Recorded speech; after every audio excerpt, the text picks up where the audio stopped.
Guys ये मैंने लिया है चावल और इसमें मिक्स कर दिए हैं खड़े उड़द की दाल। Welcome back to my channel again. ये मैंने लिया है पम्पकिन और ये कुछ वेजिटेबल्स ली हैं जिसमें से है लौकी और गाजर जो कि मैंने ऑलरेडी चॉप कर ली है। ये देखिए इस तरीके से मैंने चॉप कर लिया था इसको। कोई और था नहीं वीडियो शूट करने के लिए, इस वजह से मैंने खुद ही कट करके आप लोगों को दिखा दिया है।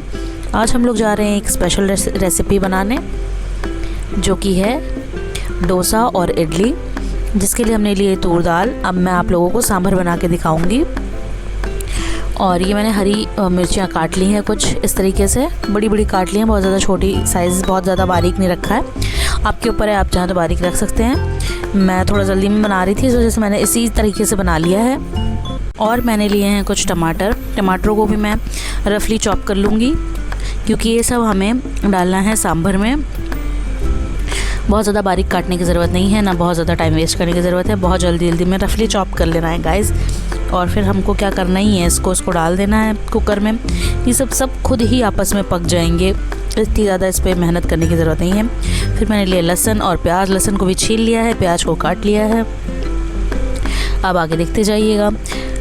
प्रीवियस वीडियोज़ जो भी आ रही हैं चैनल पे कैसी लग रही हैं प्लीज़ कमेंट सेक्शन में कमेंट करिएगा, बताइएगा। आप लोग कमेंट नहीं करते हैं, मैं हमेशा आप लोगों से कहती हूँ कमेंट ज़रूर करा करिए। सिर्फ हार्ट या क्या कहते हैं इमोजी लगाने से काम नहीं चलता है। आप कुछ लिखिए, अपने व्यूज़, अपने दिल की बातें और व्यूज़ अपने शेयर करिए, तो मैं कम से कम जानूँ तो कि आप मुझे कैसा वीडियो आप लोग कैसे समझ पा रहे हैं, कैसा नहीं समझ पा रहे हैं। जो मुझसे कमी रह जा रही है उसको पूरा करने की कोशिश करूँ मैं। और अपनी बात में बहुत ज़्यादा रियल रखती हूँ, बहुत ज़्यादा एडिटिंग नहीं करती हूँ, इसीलिए शायद मेरी वीडियोस में थोड़ा सा क्या कहते हैं ना गलतियाँ ज़्यादा मतलब पकड़ी जाती हैं और गलतियाँ ज़्यादा होती हैं, मिस्टेक्स मुझसे ज़्यादा होती हैं बोलने में, क्योंकि इतनी देर कंटिन्यूसली बोलने में कुछ ना कुछ मिस्टेक तो इंसान करेगा ही। ये हमने ले लिया है कुकर, इसमें हम ऐड कर देंगे, कुछ सेकंड हम वेट करेंगे हमारे जो ऑयल है रिफाइंड ऑयल इसका हीट होने का। एंड देन हम इसमें जो भी इंग्रेडिएंट्स है वो धीमे धीमे ऐड करते जाएंगे ताकि हमारा सांभर बनाने की जो हमारी रेसिपी है वो शुरू कर सकें हम। और ये है प्याज नहीं, लहसुन और मिर्च। मन में अपने लहसुन ही बोल रही हूँ, मुंह से प्याज निकल रहा है। यही सब मिस्टेक्स हो जाती हैं और लोगों को लगता है कि इनको कुछ पता नहीं है। हमारा लहसुन पक गया है, इसमें हमने डाल दिया है थोड़ा सा हींग डाल दिया है, राई डाल दी है, सब कुछ इसमें ऑल सॉर्टेड हो गया है। अब हमने इसमें डाल दिया है अपने अनियंस को हम सॉटे कर देंगे। सॉटे करने के बाद गोल्डन ब्राउन होने तक थोड़ा सा पका लेंगे। बहुत ज़्यादा हमें इसको क्रिस्पी नहीं करना है, अदरवाइज़ फिर इसका कोई टेस्ट नहीं रह जाएगा। हर डिश में अनियन क्रिस्पी करना ज़रूरी नहीं है। कुछ डिशेज़ में क्या होता है कि अनियन को आप थोड़ा सा हल्का सा सिर्फ ट्रांसलूसेंट कलर का हो गया है तो भी बहुत अच्छा मतलब टेस्ट देता है। और इस तरीके से हमने इसको चला दिया था और थोड़ी देर 2 से 3 मिनट कुक होने दिया था। देन उसके बाद हम बाकी की जो हमारे इंग्रेडिएंट्स है उसको इसमें ऐड करेंगे। और ये भी हमारा प्याज अच्छे से पक रहा है, इसको पक जाने देते हैं। और गाइस अगर आपको कुछ अजीब सी हरकतें दिखें तो समझ जाइएगा मेरी बहन और मैं दोनों साथ में हैं किचन में। और इसके बाद हम इसमें टमाटर ऐड कर देंगे गाइस। मुझे हंसी तो बहुत आ रही है, पता नहीं आप लोगों ने नोटिस किया या नहीं किया, और मैंने इसको एडिट भी नहीं किया, मैं खुद नहीं देख पाई इस चीज़ को। चलिए कोई बात नहीं, सबके घर में छोटी छोटी बातें होती रहती हैं। और ये टमाटर मैंने डाल दिया है, इसमें नमक डाल दिया है और अब ये टमाटर हमारा अच्छे से गल जाएगा। फिर हम क्या करेंगे, इसमें अपनी सारी वेजीज़ जितनी हमने चॉप करके रखी हुई हैं वो हम सारी वेजीज़ अपनी इसमें ऐड कर देंगे। जैसे हमारा टमाटर पक जाएगा इसमें सारी वेजीज़ हमको ऐड कर देनी है।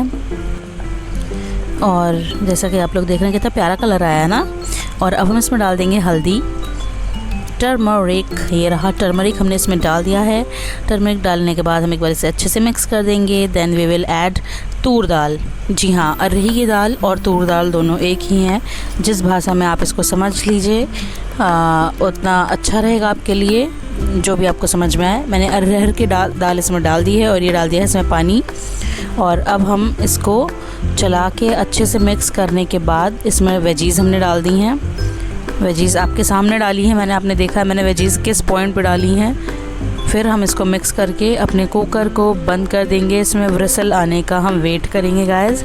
इसमें हम 4 से 5 सीटी लगा सकते हैं। और ये जो आप देख रहे हैं अभी कुकर चेंज हो गया है। कुकर इसलिए चेंज हो गया है क्योंकि वाले कुकर में व्हिसल नहीं दे रहा था, शायद वो ज़्यादा भर गया था। वो 3 लीटर का कुकर था, ये 5 लीटर का कुकर है। तो फिर मेरी मदर ने जाके किचन में देखा होगा तो उन्होंने ये चेंज कर दिया। मैं अपने बेबी के पास थी, इस वजह से ये चीज़ उन्होंने कर दी, तो आप इसको माइंड मत करिएगा। अब हम इसमें ऐड कर देंगे अपना सांभर मसाला, जो कि मैंने आप लोगों को अभी वीडियो में दिखाया है। और पीछे वो हमारी रखी हैं करी लीव्स। करी लीव्स हम लेंगे, करी लीव्स को वॉश करेंगे। वॉश करने के बाद हम इसमें लगाएंगे तड़का। तो देखते हैं, ये हमने अच्छे से मिक्स कर दिया है। ध्यान रहे जब आप सांभर मसाला डालें तो इसमें लम्स ना रह जाएं कोई भी। हमने इसको बंद कर दिया है। ये हमारी करी लीव्स हमने ले ली हैं। और ये करी लीव्स हमको सिर्फ सांभर में नहीं डालनी है, हम जो अभी आप आगे चटनी बनाएंगे नारियल की, हमको उसमें भी ये करी लीव्स ऐड करनी है। इसलिए हम 2 या 3 जो भी जैसे भी आपके पास हैं उसमें से थोड़े से रख लेते हैं करी लीव्स। और ये हमने इसमें डाल दिया है, जिसमें से हम दाल छौंकते हैं डेली पे अपने घर में। उसमें मैंने डाल दी है राई और इसको थोड़ा सा चटका लेंगे अच्छे से। इसको चटकाने के बाद मैंने करी लीव्स ऑलरेडी धो ली है बिहाइंड द सीन्स एक्चुअली। और इसको मैंने गैस को फ्लेम को स्लो कर दिया था और ये इसमें चटकने लगा था बहुत ज़्यादा, तो मेरी सिस्टर दूर भाग गई थी। फिर मैंने इसमें लाल मिर्ची डाल दी है गाइस। वो बहुत डर गई थी कि भी ये स्प्लैटर करने लगा था। फिर मैंने फ्लेम ऑफ करके और इसमें करी लीव्स ऐड कर दी हैं और ये बहुत ज़्यादा स्प्लैटर किया था, आप लोगों ने देखा भी होगा। कैमरा थोड़ा सा हिल गया था, वो बाहर की तरफ भाग गई थी, उसको पता नहीं था करी लीव्स इतनी ज़ोर से छिटकता है। और फिर ये मैंने इसमें ऐड कर दिया है, तड़का हमारा लग गया है। और अच्छे से मिक्स करने के बाद हम इसको बंद कर देंगे ताकि जो इसकी फ्रेगरेंस है वो इसमें बनी रहे, बरकरार रहे। अब हम बनाते हैं चटनी। तो चलिए देखते हैं हमें चटनी बनाने के लिए क्या क्या चाहिए। ये चाहिए हमें मूंगफली के दाने, और ये मेरे पास डेसिकेटेड कोकोनट रखा था इसलिए मैंने नारियल नहीं लिया है। और क्या कहते हैं, अब हम इसको ऐसे ही ग्राइंड कर लेंगे। इसमें थोड़ा सा वाटर मिक्स कर लेंगे। फिर जब हम इसको ग्राइंड करके लाएंगे तो हम इसको इसमें तड़का लगाएंगे गाइस, ठीक है। समझ में आ रहा है ना आप लोगों को मैं क्या कहना चाह रही हूँ। ये हमने इसको ग्राइंड कर लिया है और ये तड़के के लिए हमने फिर से एक बार तड़का, इस बार मैंने अपनी सिस्टर को पहले ही आगाह कर दिया था कि ये फिर से स्प्लैटर करेगा गाइस, इस वजह से मैंने इसमें रिफाइंड डाला और फिर मैंने इसको बता दिया था, तो वो पहले से ही प्रेप थी। और अब हम इसमें डालेंगे राई। वही जो सेम प्रोसेस हमारा क्या कहते हैं सांभर में तड़का लगाने का था, बिल्कुल एग्जैक्टली डिक्टो वैसा ही सेम है। और इसमें कुछ डिफरेंट नहीं है। हमने राई डाल दी है, इसमें पैन गरम हो गया है, लाल मिर्च डाल दी है सूखी हुई। और अब मैं इसमें डाल दूँगी ये फ्लेम ऑफ करने के बाद मैं डालूँगी, आप लोग भी ऐसे ही करिएगा। और ये मैं अच्छे से मिक्स करने की कोशिश कर रही थी क्योंकि राई थोड़ी सी रह गई थी कच्ची। इसमें फिर मैं डाल दूँगी क्या कहते हैं करी लीव्स और ये स्प्लैटर हो जाएगी। और ये देखिए, फिर मैंने सिस्टर को पीछे कर दिया था, मैंने कहा था तुम पीछे जाओ मैं आगे जाती हूँ, नहीं तो फिर तुम डर के भागोगी, फिर से कैमरा हिल जाएगा। दूर से शूट कर लोगी वो ज़्यादा बेटर रहेगा। वॉइस में मेरी आपको थोड़ा सा चेंज लग सकता है गाइस, क्योंकि ज़्यादा देर तक बोलने पे मेरा गला कुछ बैठने जैसा लगता है। और ये तभी से जब से मेरी तबीयत ख़राब हुई है, उसके पहले ऐसा कुछ भी नहीं था, कोई भी मुझे ऐसी कोई दिक्कत नहीं थी। और ये मैंने इसमें अच्छे से तड़का लगा दिया है, इसको भी हम क्लोज़ करके साइड में रख देंगे। अब हम बनाएंगे क्या बनाएंगे, अब हम बनाएंगे डोसे। तो डोसे के लिए हमें क्या करना है, हमने नॉन स्टिक पैन ले लिया है, इसके ऊपर तवे को गर्म कर लिया था अच्छे से। देन हमने इस पर पानी की कुछ ड्रॉप्स मारी थी छींटे के तौर पे, फिर उसको अच्छे से क्लीन कर दिया था। ये देखिए जैसे मैं कर रही हूँ, इसलिए मैंने इसको 2 बार दिखाया है। और अब हम इसमें डालेंगे थोड़ा सा रिफाइंड ऑयल से इसको ग्रीस कर लेंगे। ये देखिए इसी तरीके से आपको क्या करना है, पैन को पूरा इस तरीके से टिल्ट करना है ताकि ये अच्छे से ग्रीस हो जाए। और अगर आपके पास वो प्लास्टिक वाला ग्रीस करने वाला है तो आप उससे कर सकते हैं। मेरे पास भी था बट वो पता नहीं शायद मम्मी ने मेरी कहीं खो दिया या कुछ पता नहीं, मिल नहीं रहा है। और फिर मैंने इसे कपड़े से ऐसे पोंछ दिया है। और अब हम इस पर डालेंगे, तवा बहुत अच्छे से गर्म होना चाहिए गाइस।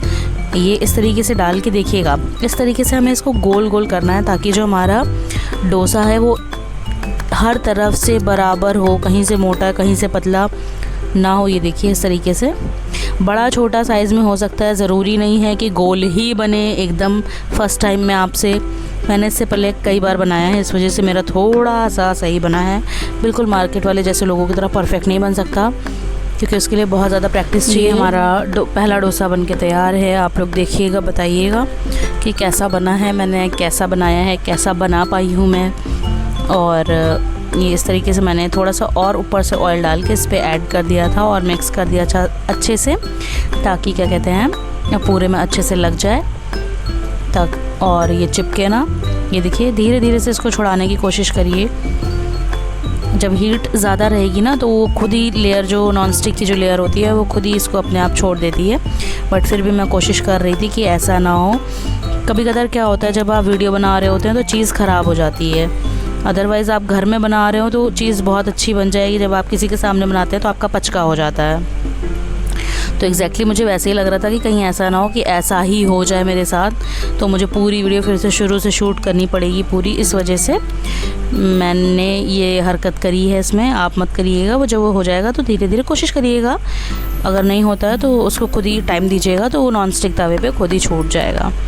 और हमारे पास आलू की सब्ज़ी है गाइस, तो हम वही आलू इस पे रख देंगे। हमने आलू नहीं बनाए थे क्योंकि हमारे यहाँ सुबह ब्रेकफास्ट बना हुआ था, तो उसी में ये आलू रह गए थे, तो फिर हम लोगों ने इसी को यूटिलाइज़ कर लिया था। हर घर में यही होता है। तो ये देखिए, इस तरीके से मैंने यही सोच के ही बनाया था कि शाम को मुझे डोसा बनाना है। डोसा क्या कर रही हूँ मैं, कुछ भी होने लगता है। इतनी ज़्यादा मैं स्लर कर रही हूँ आजकल, मुझे पता नहीं है मेरी प्रॉब्लम, जो तबीयत ख़राब हो गई इस वजह से हो रही है, ये क्या है, मतलब कि क्या ही बताएं। इतना गुस्सा आता है, इतना ज़्यादा स्लर हो जाता है। और दूसरी चीज़ें भी कह सकते हैं, कितने लॉन्ग वीडियोज़ होते हैं, तो क्या कहते हैं, मतलब वॉइस ओवर करने में शायद ऐसा हो जाता हो, पता नहीं, मुझे तो कुछ आइडिया नहीं है इस बारे का, लेकिन शायद होता हो सभी के साथ, शायद मेरे ही साथ हो रहा हो, कुछ भी हो सकता है। तो ये हमारा सेकंड डोसा बन के तैयार है। खाने वाले खा रहे हैं रूम में बैठ के, बनाने वाले बना रहे हैं, देखने वाले देख रहे हैं, जो कि हैं आप लोग घर से मज़ा ले रहे हैं इस डोसे का। अभी आगे आप मज़ा लेंगे इडली का। और जब तक मैंने बनाया था तब तक जब तक मेरी बारी आई थी खाने वाने की, तब तक मेरे बेबी बहुत ज़्यादा क्रैंकी हो गया था क्योंकि उसको नींद आने लगी थी। और ये हमारी इडलियाँ भी बन के तैयार हैं गाइस। फिर मैं उसको सुलाने चली गई थी और कुछ इस तरीके से उस दिन मैंने इडली और डोसा बनाया। आप लोग देख के बताइएगा क्या मैंने सही बनाया या गलत बनाया। कम से कम यही कमेंट सेक्शन में आ जाया करिए। और अब हम चलते हैं और मिलते हैं आपसे नेक्स्ट वीडियो में। इसको बनाइए, ट्राई करिए और मुझे कमेंट सेक्शन में बताइए आपको अच्छा लगा या नहीं। और till then do like, share and subscribe to my YouTube channel which is Pankhudi's world. Love you all, take care. COVID के जो भी चीज़ें आ रही हैं सुनने में, उसको लेके थोड़ा सा आप लोग भी प्रोटेक्टेड रहिए। मास्क वगैरह लगा के चलिए, ज़्यादा भीड़ भाड़ एरिया में जाने की कोशिश कम से कम करिए। मिलते हैं नेक्स्ट वीडियो में, बाय बाय।